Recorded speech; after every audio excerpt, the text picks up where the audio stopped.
the comparison you made there, it clearly shows why Fortnite has big streamers and Valorant has big pros. That is a good quote.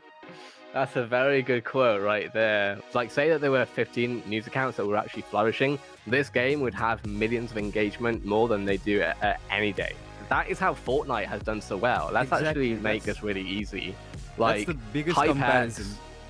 Exactly. When you think about Hypex, you have Fire Monkey, yeah, you have Sheena, you have multiple different creators who are posting leaks and stuff, right? And generally that is an actual data mined leak. That's the other thing. Imagine having something like First Light be an event in Valorant, right? Yeah. Where and even if it's not an event in Valorant because maybe they don't have the engineering for it, for sure, but at least put out a YouTube live stream of it happening where they have an animation or something happening, right? And then let me make this very clear. If something like that happened, I would keep my stream running for like a week. I'm not kidding.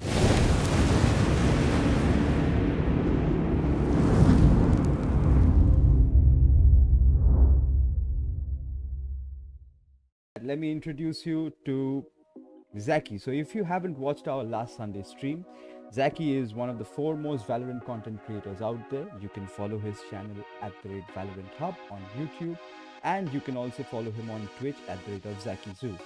So that was the introduction from my side. Now, Zakky, if you would like to introduce yourself. Yeah, by all means. I was just waiting on. I've just got onto the Gfinity Twitch channel. I was waiting for the advert to pass. How y'all doing? I'm Zakky. I run Valorant Hub. I just make Valorant content. Have been since the beta, and we're just trying to cover Valorant basically. I'm excited for this stream. Yeah, let's jump into it. I think we should name this discussion everything Valorant doesn't talk about, or everything that should be in Valorant, because a lot of us who love the storyline in Valorant are sadly left to always throw stones in the dark. Aim at whatever you can and grasp it. Pretty much. You're not wrong. But so you're not wrong at all. We had the new map. We finally have a new map. So what do you think about Fracture as a new map in a game? Like, how does it fit in the Valorant universe? It's different. It's very different. It's gameplay wise, it's very, very different. Obviously, defenders spawning in mid, etc. From a lore point of view, we're meant to be seeing some really fun stuff. David Nottingham, who's the creative director for Valorant, has specifically spoken on that. And of course, this is the first map that we've seen specific map features where during the buy phase, of course, you can play around with different sort of lore messages where you have basically lore feature messages where you can sort of see what's happening with the map, and that's meant to be updating every 2 weeks per patch. It's exciting. It's really exciting, obviously. I think we still want to see more. I think we want to see a lot more still. I think the Fracture trailer was really interesting. Of course, that's teased Deadeye, especially with the French accents, sort of, saying that something went wrong. I think we're going to see some interesting stuff with the Radiant Collider, which is sort of the big machine, if you like, in the center where the zipline is. I think that's going to show us a lot with Deadeye at some point.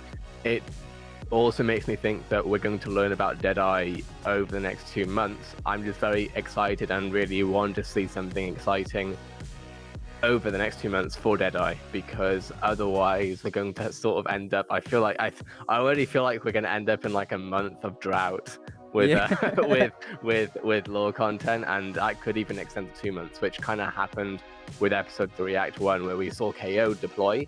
Really exciting trailer, really exciting stuff going on there, but then I would say within about 5 days I think the hype definitely chilled out, and then there was a good roughly 5 weeks where we saw nothing pretty much. So, I think, for example, leading up to the map launch, I do think that it would have been really cool for the team to give us... Hey there, Clutch Dealer. How you doing, friend? I think it would have been really cool if we had more Easter eggs. You know, I would love to see the maps team, or not the maps team, sorry, the creative team and sort of, you know, the relevant teams, I guess, at Riot in general, to see, you know, when we've seen other games, like, for example, I think about Overwatch, and one thing that I think about a lot with Overwatch, and this was about 3-4 years ago now, but when Sombra launched, you know, they sort of developed a website, you know, there was a lot of sort of coding and sort of decoding going on. And we really haven't seen pretty much any of that, especially for either Breeze or for Fracture, actually. Of course, Breeze, we saw that something was happening in the Caribbean. Yeah. But if I'm honest, no one, especially not the official channels, ever teases really a lot going on there. If anything, I feel like Valorant Hub, with the information that I know, I try to hype things up. You know, by sort of, you know, making sort of videos on Twitter or something where, you know, for Breeze we had like seagulls and beach noises, and yeah, it's it would be nice to see the team really sort of take a handle on making creative teasers, basically, you know, prior to a thing, so that when new acts come around, that there's, you know, a lot more hype, because I think right now they sort of rely on a few Twitter accounts to say that something's going to happen. And that's about it, really. You know, we see maybe some night market teasers, which is nice. Sorry, what were you going to say? Yeah, when you say just a few, and I'm just going to broaden up my scope here, sure. because when we say few, it only comes mostly down to leaks, and yeah, and there are few channels which I wouldn't name either, but they're leagues ahead of anyone in leaks, and when the official Valorant Twitter retweets that, fans go crazy. We have nothing to do.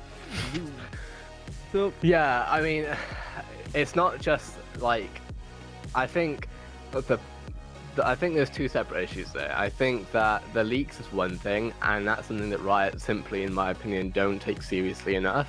Yeah. My guess at this point is because it doesn't, because when the leaks come out is when Riot are pretty much ready for it to come out anyway. Yeah. But obviously for creators, it really hurts us. Really, really hurts us. For those of us who are under NDA. No, and a lot then, of people don't understand this. So what I would love is, oh, sorry, sure. Why don't you explain why it's difficult for creators? Because essentially, what I understand is you guys are recording a video, and right before you guys upload that, someone leaks that. And then you guys have to make another video just to talk about the leaks. I'm really glad that you brought that up, because yes, that's a lot of the time I hear people say, well, not a lot of the time, but sometimes I hear people say, well, you know, the way that the NDA works in general, which for those of who aren't aware, NDA is a non-disclosure agreement, is a contract where basically anything that Riot specifically shows us when we're given early access towards new content, we are not allowed to show what Riot has shown us specifically until a certain time, on a certain day, right? And that's all written down in the contract. Now, what often happens then is that someone leaks stuff, basically, and, you know, we're given all this content. We know I have a schedule, so let's say that the new map is meant to be revealed on a Wednesday, right? And so I'll have made content from, say, Sunday to Tuesday to get ready for Wednesday. What will happen is on Wednesday morning, something leaks.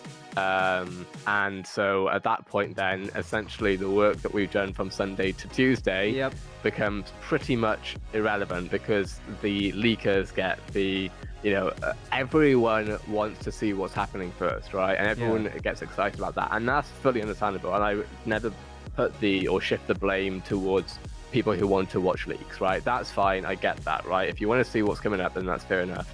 But from a content creation point of view, for those of us who spend every day of the year pretty much covering this game, trying to, and the reality is that this game has some very exciting 2-week periods that is led then afterwards by 6-week droughts. So in the 2-week periods when things get leaked, we're just left with very little. So yeah, that's not very helpful. So that's from the league's point of view, and that's why those aren't very helpful. That's generally when, again, it's when people with early access reveal something earlier than they should. Now, leaks from a data mining point of view are different. So leakers who go into the in-game files and find stuff that could come up later, that's fair enough. That's fair game. That's just reporting the news. But yeah, so that's really unhelpful. And then from the other part of it, it's not just about leaks, it's about democratizing, which basically means giving everyone a fair and equal chance towards the news scene, right? Because it's absolutely no secret that Valorant follows one account on news and only basically engages with that one news account. Yeah. Which the following on that news account, which, to be very clear, I am friends with that news account, I'm proud of that news account, I know the person behind that news account, etc. We've known each other for almost a year at this point, honestly. It's not really them, it's Riot. Riot needs to platform, and this isn't the first time that Riot, if they do watch this isn't the first time that I've spoken about this with them, so it's no surprise here. Let's do it again. But yeah, that's the main problem at the moment, is that Riot needs to really sort of give everyone a good shot, because otherwise what's happening right now is that there are professionals, including myself, who have incredibly exciting ideas and things that we want to do, but executing it is literally impossible, because Riot is quite literally, like, you know how in Valorant or League of Legends, you know, if your teammate feeds the enemy team, you know how that goes, right? It's a literal same thing, except for it's not the enemy team, it's a friend. But very literally feeding one person and everyone else, basically. Like, I see other, like, I think I even DM'd you when you covered the Valorant episode 3, something I DM'd you about, where I think Mike had tweeted out a leak, and it was maybe 10 minutes after Floxay had tweeted it or something like that. So obviously I DM'd you because I sort of felt like the treatment that I get is what Floxay was getting there, where, you know, they were first on the scene. I think Floxay maybe had 100 likes, and of course Mike with his following had like 10,000 likes or something like that. Exactly. So to the public, to the common public, it's when you open Twitter, you get to see the thing which is liked most or retweeted most, even if you don't know that that is the original source. So, yes, exactly. And so then obviously, go on. There's this preferential treatment which is there, but we cannot ever, it's not palpable, but it's there. So it's not going to help growing, you know, it's not going to help the community grow in any way.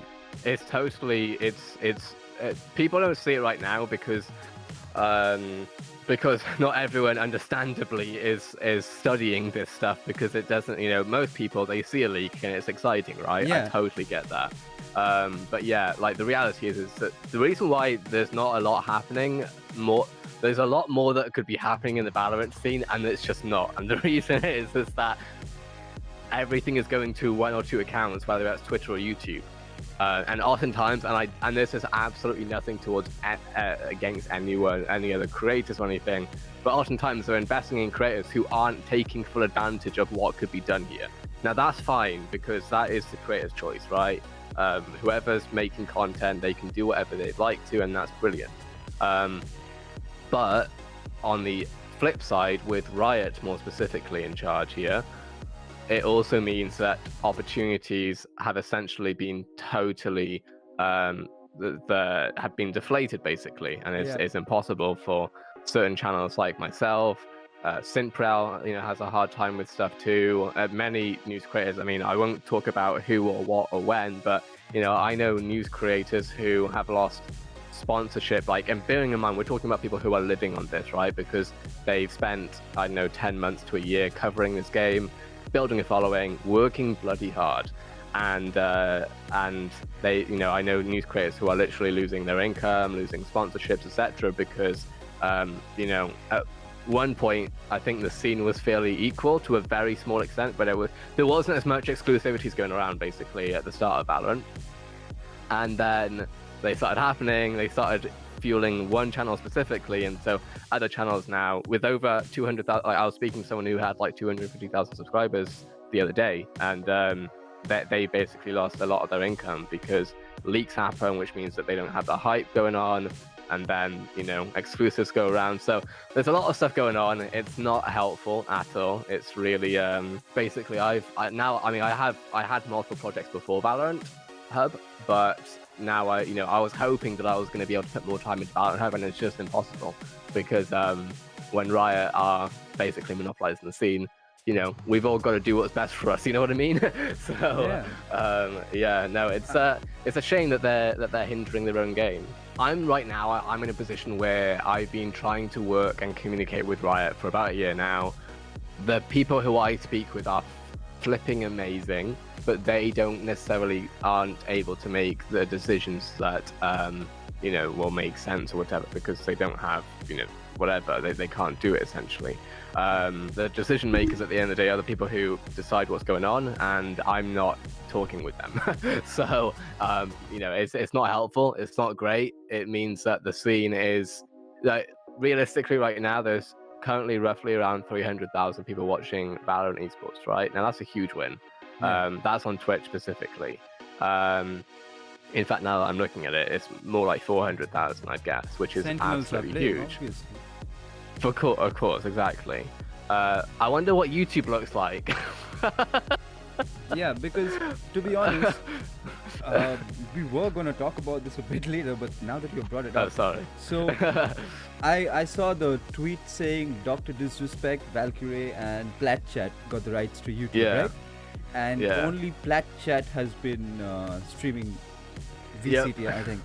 So it just boggles me that people who have worked really hard to grow a substantial following based on a specific thing, and it's not just how to play the game or how to improve at the game, it's the storyline, it's the narrative, the entire root of Valorant, and you're undermined again. Yeah, it's and to be fair, it's not. I totally agree with what you're saying. It's also more than about like effort, right? Because I get as well, and this was from a business standpoint, I get that, like, in the end, to businesses, effort doesn't matter as much as results generally, right? Right. So and that's understandable to a certain extent, although obviously you want a certain level of social, whatever the word is. But and this is what I've said to Riot myself, is that this at this point can't be a case of results, numbers, right? Right now, standing at your position, you're one of the most experienced creators out there for Valorant, and if someone who wants to start tomorrow sees stuff like this, then they'll be discouraged. And that's absolutely. That's not something which should happen in an open gaming community. That's why that's one of the reasons why I was so grateful to the interview that you and I did, and that we did with Sportskeeda as well, because you asked about what are your what is your message to upcoming creators, and basically right now my message is, if you want to protect your mental health, don't try it. Right. That's really sad, isn't it? But I mean, yes, if you want to just post clips and enjoy sort of sharing clips with your friends, then that isn't doing YouTube, that's sharing your clips with your friends, you know what I mean? Yeah. But if you want to actually do YouTube, as in make a living from it, or even just do something somewhat substantial with it, then good luck is all I would say, really. Good luck, because it's bloody difficult. Sag. It's true. You heard it from Valorant Hub. You heard it first from Valorant Hub. It's not about what you do in the scene, it's literally about who you are. Which is a real shame, because it means that things that are really good don't necessarily aren't seen, essentially, which is a shame. And the fact that even if you want to be someone with Valorant, you wouldn't get that natural support which others do. Yeah, exactly. It's you can try as hard as you want. You really can. You can, and not only try, but you can make results happen. But at the end of the day, like, I was saying this a while ago with Riot, that I just want to be careful what I say. Basically, the reality is that I know that Riot care about numbers, but that doesn't make sense, because they're not actually caring about numbers if they only invest in one channel. If they invested in 10 of us or 15 or just an equal amount, basically, then I would be able to pull off getting 1,000 likes per tweet as others are. And if myself and if others were, like, say that there were 15 news accounts that were actually flourishing, this game would have millions of engagement, more than they do at any day. That is how Fortnite has done so well. Let's actually make this really easy. Like, that's the biggest comparison. Exactly. When you think about Hypex, who are obviously right now they've been banned from Fortnite, which is a real shame. I've looked into what's happened. It's bad. But Hypex, you have Fire Monkey, you have Sheena, you have multiple different creators who are posting leaks and stuff, right? And generally, that is an actual data mined leak. That's Exactly. the other thing. If this stream was interesting or helpful to you in any way, shape, or form, a like is always much appreciated. And if you would like to be kept happening in this game every single day, more time today, this is Gfinity, and we cover everything going on every single day. So if you want to be everything happening, hit that subscribe button, keep notifications on. Have a great day, everyone. We'll see you in the next stream. Wow, that was amazing.